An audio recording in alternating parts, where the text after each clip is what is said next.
learning what to act, how to follow things, and not go down too many rabbit holes or get buried into someone's, gout surgery from 1986. That takes time, and certainly there are some patients that will bring you down that hole and bury you deep.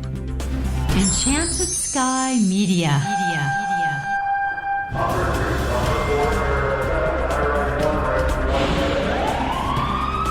From Los Angeles, this is Code 3, the Firefighters Podcast, hosted by award-winning journalist Scott Orr. Code 3 features interviews with leading members of the fire service, discussing firefighting strategy, tactics, and other topics you need to know more about. Now, here's Scott.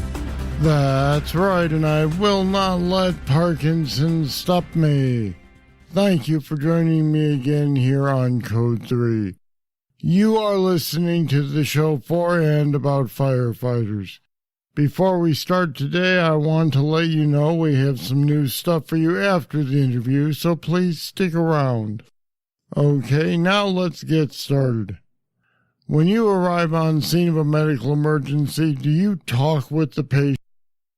Sure you do. In fact, if you're still fairly new at EMS, you practically interrogate them. You might ask questions like, when was your last oral intake? Or, what were your events leading up to this incident? Now, those are laughable when you hear them outside of a run. How about, when did you last have something to eat or drink? Or what happened just before you passed out? A real conversation will get you farther faster than trying to act like a doctor, who, if he has experience, knows better anyway.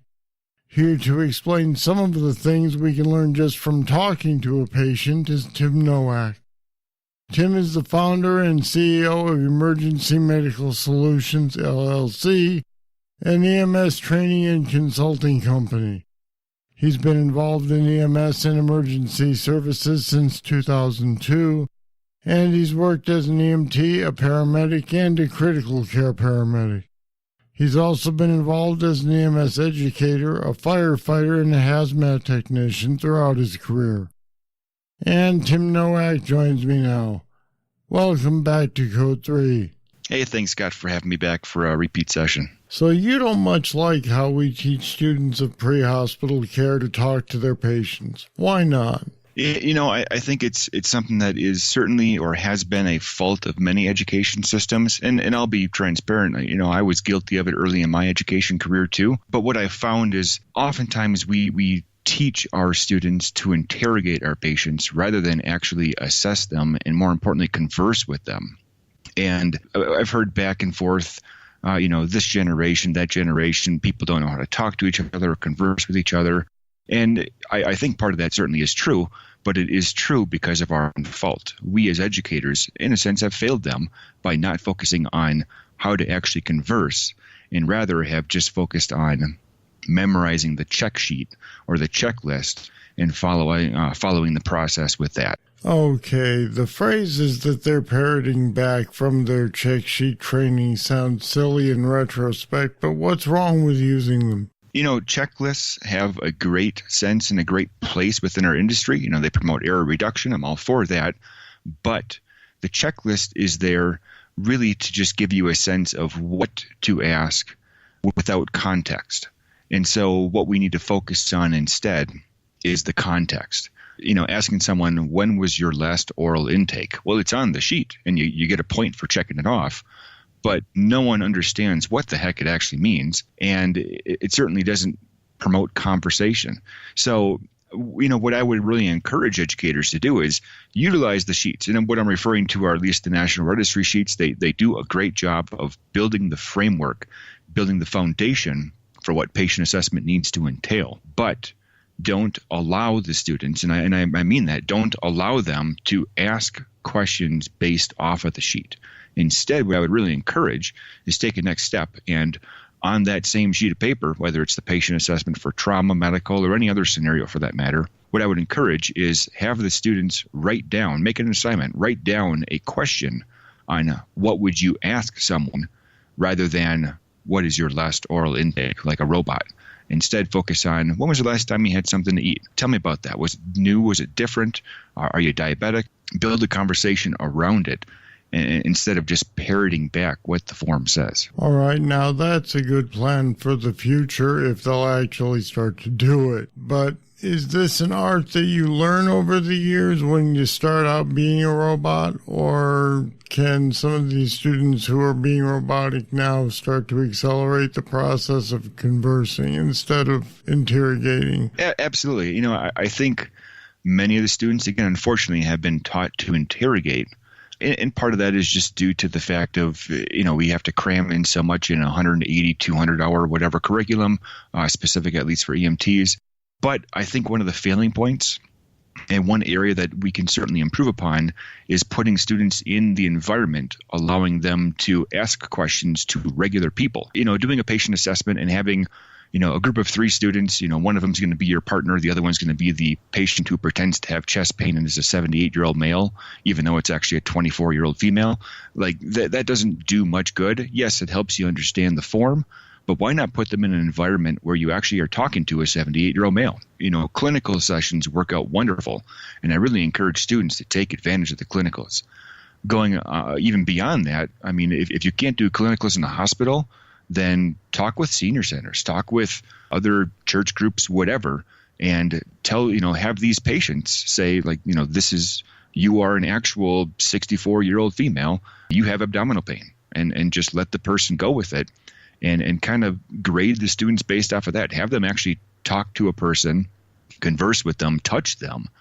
And that way it's not just their classmates, but it puts them in the environment. So even if you can't create clinical setting, you can still simulate clinical setting and have it somewhat even controlled that way.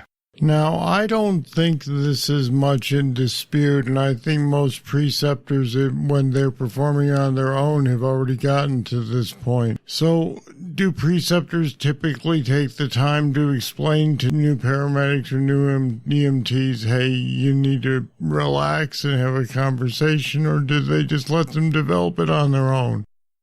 I think that once we get to that point, there have already been a number of failing elements that have taken place.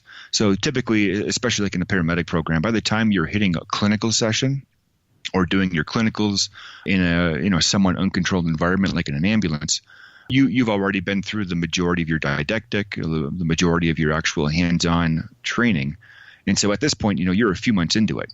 And so along that entire pathway, it should have been built in and encouraged to have more discussion and not just focus on the question or the sheet. So if you're at the point where your clinical preceptor is the one who's having to break the bad news to you, that you have to start talking to people like they're actual people and having a conversation with them, it's already kind of late. It can be fixed, but that's a testament to a failure in the system because it's already been X amount of months into it.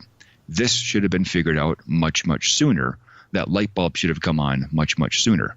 And if it hasn't popped down automatically from the student standpoint, then in the classroom, that really is where that should have been reinforced. Do you feel that students believe that they should speak like this, that it's more official, that it's more the right way to do it, or do you think they just aren't taught the right way to do it? Yeah, I don't think that it's a subconscious thought that they should speak like that. I just think that they haven't been shown or told else or otherwise. And again, when we focus so much on memorizing the sheet or memorizing little phrases, that's what they're going to memorize. Throw in some stress of a test or an evaluation, and that's what's going to stick. So from the get-go, that sheet, the form, the checklist needs to be there as a reference, but it shouldn't be the end-all, be-all regarding how to actually do it or ask it. So it's great to be a reference there, but with these students, this should be learned much earlier on. So I don't think they consciously go out of their way to ask questions like, what is your last oral intake? I think they weren't taught better or taught differently to do that. We can see why this would be nicer, for lack of a better word, but why is it more effective? I think it's more effective because you're actually getting to the root of the problem and helping guide the conversation, not necessarily putting words in the patient's mouth, but you're guiding the conversation and along the way, you're checking off things in your mind as far as, okay, I've seen this or heard this before. A patient is telling me this. Okay, I'm going to go down this pathway. So when you have that conversation, you get a better flow with the patient, a better rapport with them, certainly affectively. But, along the assessment route, you're able to just kind of dig deeper into what is actually, what is going on, your pain that you're having. Is it chronic, always there, nothing is different, or is this more of an acute on chronic exacerbation of what has happened? So that is just an example of, you're able to get more of the actual story of what happened, not just the facts and only the facts. And again, total transparency. I was guilty of this too early on in my career as an educator. I think we all were, and some of us still are. But there's hope for us. We can all change and adapt. So this will take two things, I guess. It will take a change in the checklists or the way they're taught, and then the bigger picture, the way they're taught overall, because at some point you need to be able to say, we're not asking you to find out what their last intake was. We're asking you to find out what they last had to eat or drink. Yeah, exactly. So then the question becomes, how do we get there? How do we change the system so that they're trained this way? Yeah, and I think a lot of it really comes down to the self-reflection of the instructor. Because if we teach them, we're allowing it, therefore the student's going to do it. They don't know any better per se, because, they're there to learn. They're there to see, what are you doing as the experienced educator, as the experienced provider? So they're going to parrot that naturally. So if the instructor is not the one leading the curve or changing the paradigm of how we're doing it, then that's the root. That's the problem. And, it's not that the checklist needs to change. It's the way that we teach it, reinforce it, and allow the conversation to happen that needs change. Big picture here, and I know that, again, most preceptors will teach this over time. Does this send the new paramedic or the new AMT out into the field a little limited on what they're going to learn? If they ask question X and they get answer Y, then they can only do certain things. But I'm thinking that if they ask more broader questions like how do you feel or what are you feeling, you may end up with a better diagnosis. Yeah, and I think that finesse, that takes time. Learning what to act, how to follow things, and not go down too many rabbit holes or get buried into someone's, gout surgery from 1986. Like, that doesn't relate to now. So that takes time. And certainly there are some patients that will bring you down that hole and bury you deep. We've all been there for that. So that finesse of it takes time, takes experience. Again, in that clinical setting or even simulated clinical setting, put your students in a nursing home or a senior facility, or work with a certain group. Heck, involve your Cub Scouts or something and utilize them as pediatrics and have that conversation, because how you would talk to a 6-year-old, a 9-year-old, a 16-year-old, or a 36 or 86-year-old is going to be slightly different. And if you can put them in front of those people, I think that will help to reinforce that. How important is this? I mean, given that over time people will learn not to do it, is there an importance to getting them on the street doing it right? Or I don't even want to say doing it right, doing it better. Yeah. And I think it's already a testament of a time where we need to implement this or do this differently and do this. I think better is the right word.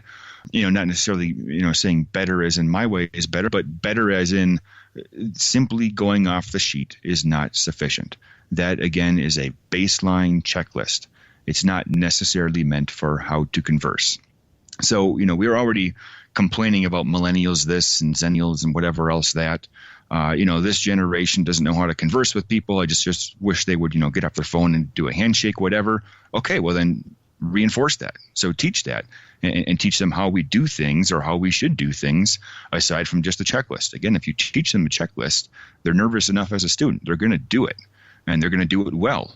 But if we teach them how to converse and ask that question, and more importantly too, what does the question mean? Why am I doing a head-to-toe assessment when this is a stub toe? Do I need to do a head-to-toe assessment?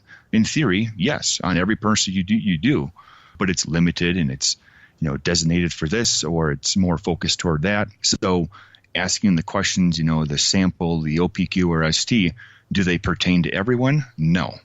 But in certain contexts and scenarios, it can pertain, and you can certainly ask those questions to anyone, just with a slight spin to it. And, again, guiding somewhat of the way of, I'm asking this in this certain way because I want to check off two birds with one stone, or I want to at least, guide myself down a pathway or rule in or out something. I think we can agree that it's not easy for the person who's new in the field to know what to ask without asking too little or being terrified. They're going to ask too little or asking too much and then getting dragged down that rabbit hole. So it sounds like it's a matter of a little experience, which you might get through clinicals, to know how far to go without going too far or too little. Yeah, and I think that clinical setting really helps to reinforce it. And again, an EMT program, even on the high end, is you're looking at 200 hours.